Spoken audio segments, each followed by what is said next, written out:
Bonjour, chers amis qui aiment l'histoire. Nous revenons à la thèse de doctorat unique en histoire de Yeboué-Kan Yannick, intitulée Histoire d'un sous-groupe baoulé, les Soamelins de Tabo, des origines à la colonisation française du 8e siècle 1960. Alors nous sommes en train de parachever la partie qui nous intéresse, c'est la partie coloniale, nous la laissons de côté. Alors il écrit que les populations qui vont s'installer dans la région de Ouatta, tout comme les Garo, sont passées par Agboudou ou Ogoudou, que les Mamnis reconnaissent comme, dans leur tradition, comme étant leur origine proche. Alors il suffit de se référer, dit-il, à la tradition orale des Mamnis de Gogobro pour comprendre cette étape. Ils reconnaissent que leurs ancêtres ont séjourné dans la région de Tiasalé et à la suite de Palabre vont s'installer dans le Garo à partir de Ogoudou. Et même la tradition orale des Mamini de Didoko dit ceci. Nous sommes venus du groupe Akan, nous étions à Tiasalé. Et comme il n'y avait pas assez de place là-bas, nous sommes arrivés ici. Voilà ce que les Mamnis de Didoko disent. Alors, toutes ces traditions donnent une origine à Kan Soamelin à leurs ancêtres, même si cela n'est pas clairement exprimé par moment. Le fond de l'histoire reste le même en général. Alors, il écrit toujours, Yeboué. Nous pensons que Yetok Bakré n'a pas véritablement examiné en profondeur ces traditions quand il a fait la démonstration de l'origine douteuse des Mamnis. L'origine douteuse, bon. Si les Mamnis disent être venus directement du Ghana actuel pour s'installer, pour ne pas dire de la Côte de l'Or, pour s'installer dans la région de Tiasalé, cela n'est pas forcément faux. C'est ce que dit Yeboué. Alors il écrit ici, nous convenons avec René Kwame Alou, car certains migrants à Kambaoulé n'ont pas connu l'étape de rassemblement dans le Ndranois. Attestent les traditions orales des Ali et des Nanafoué, des Ahua, des Soamelins et des Mamnis. Il ne mentionne pas cette étape de Ndranois avant Tiasalé, qui s'avère juste et est en contradiction avec leur itinéraire. Et même si les Soamelins parlent de la migration baoulé à Sabo, leur cas reste particulier. Nous avons déjà montré pourquoi. Et donc, ils n'avaient pas pour guide la reine Abra Pokou, mais Kroa Bilé et Kwasi Kotoko. Ces Soamelins qui trouvaient des groupes de population désorganisés, certainement et dispersés dans la forêt, s'installèrent avec eux, assimilèrent progressivement la langue des Dida et leurs usages.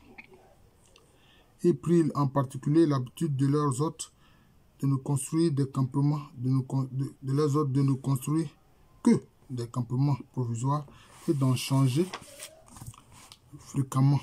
Et de changer fréquemment de campement. C'est ça qu'il faut écrire. Il écrit toujours que cela peut expliquer en partie leur essaimage rapide dans l'espace. Ils s'adaptent aussi aux nouvelles conditions naturelles, deviennent des pêcheurs et des commerçants.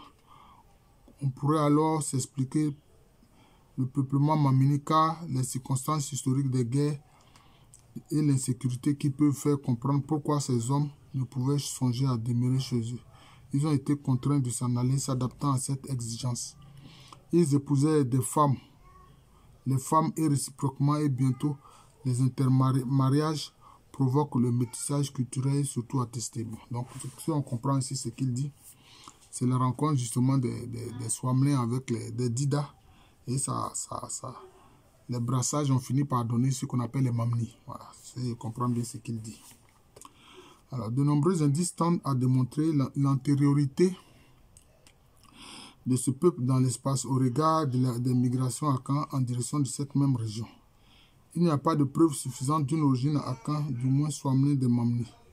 Il se peut, ceci est courant dans l'histoire des Dida, que des groupes d'hommes soient assimilés dans les foyers de peuplement et vice-versa. Est-ce alors les différents lignages laissés au cours de leurs nombreux déplacements dans le pays d'Ida qui sont à l'origine de la formation du peuple Mamni? Il a déjà répondu. Pourquoi s'il revient là-dessus? C'est des brassages de groupes Akan et de groupes Dida. C'est aussi simple que ça. C'est ça l'origine des Mamni. C'est aussi simple que ça. Donc on ne peut pas vouloir systématiser qu'ils sont Dida ou bien ils sont Swamne. C'est un brassage, c'est tout. Ça arrive. Ça arrive très souvent. Voilà, c'est tout. Voilà. Voilà, c'est ce que je pense qu'il faut retenir. Ils ont adopté certains traits culturels propres aux Akans, que sont les Swamés, à savoir le travail de l'or, le tambour, etc. Par ailleurs, faut-il aussi le cas dans la Djoukro, etc. Bon. Non, les cas d'adaptation et c'est simple. Bon, il insiste sur ces aspects-là, c'est bien, mais bon. Les sources à notre disposition ne permettent pas d'évaluer l'importance quantitative des Swamlins et Akwatifoué qui ont migré. Plus souvent, ils intégraient les groupes déjà en place.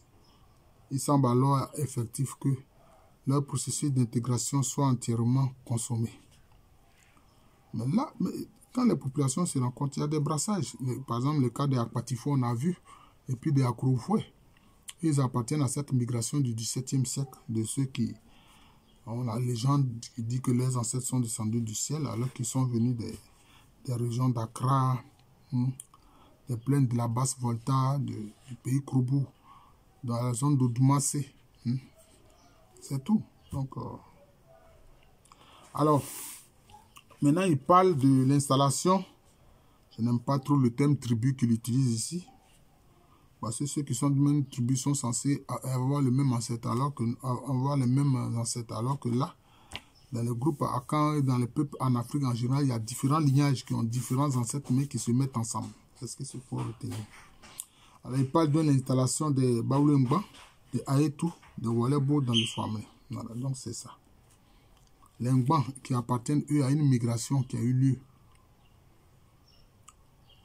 disons, autour de 1730. Parce qu'ils viennent du pays Ngbaya, de la région de Gonja.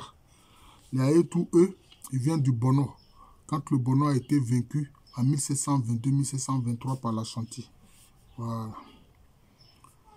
Alors, il dit vers la fin du 19e siècle, pour être en accord avec le mouvement général de fondation de nouveaux villages dans les zones inhabitées ordonnées par Walebo, pour balayer la route aux infiltrations de Samori. Moi, je pense que ça, ce n'est pas du tout ça, ça n'a rien à voir.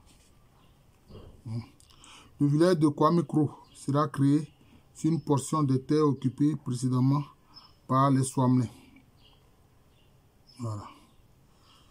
Le campement de Nana Nguessan Kwame, chasseur de Fakoucher et éleveur de porc, devient un relais entre Tumodi et Tiasalé.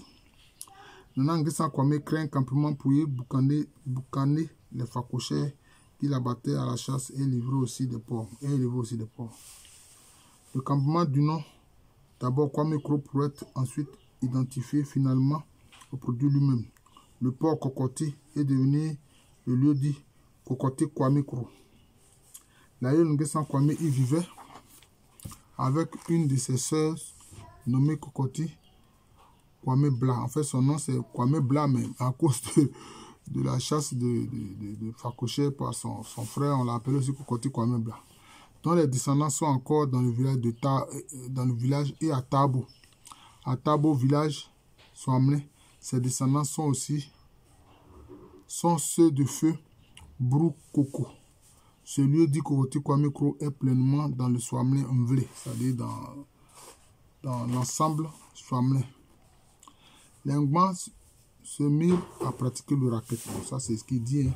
Ils délaissaient les commerçants de leurs marchandises quand ils n'en faisaient pas des captifs. Le souligne dans ses écrits le commandant de la force. Bon, ça, c'est lui qui dit ça. Hein. Les Blancs, ils accusent les gens de tout. Les Ngban Moronou fondèrent le campement de Zougoussi dans le Swamlais. Aussi, certains peuples établirent des relais sur le parcours reliant Tiasalé à Sakasso. Les Aetu, notamment il a mis en parenthèse, les villages sont Awakro, Bonikro, Kwasi Dankro et Dibi-Sankro. Les Walebo, les villages sont Sangrobo, Bribo. S'établit à l'entrée et à la sortie du territoire Ngba. L'essaimage est le fait de quitter un site initial pour former des colonies. Voilà. L'histoire nous a enseigné qu'une autre parade qui fit école était de créer des liens familiaux avec les villages traversés. Bien sûr, ça facilite le commerce. L'ancêtre Swamlin Yao Kwasi du village d'Asenze Tabo s'est ainsi marié à une femme de Kimukro, de passage à Kokoti Kwamikro, qui lui donna sa fille unique du nom de Nana Kwasandri. Elle dirigea pendant longtemps la chefferie de Kimukro en l'absence d'héritier mâle noble. Lorsqu'elle décède, elle est inhumée à Kimukro. Le village dit Kokoti Kwamikro servira longtemps de relais de traversée, d'autant plus qu'on y trouve non seulement gîtes et couverts parfois, même matière à mariage. Bon, voilà. Donc, nous allons nous arrêter là, parce que là maintenant, dans la deuxième partie, il aborde la partie qui concerne l'économie précoloniale, mais ce n'est pas cet aspect-là qui nous intéresse, c'était l'aspect, disons,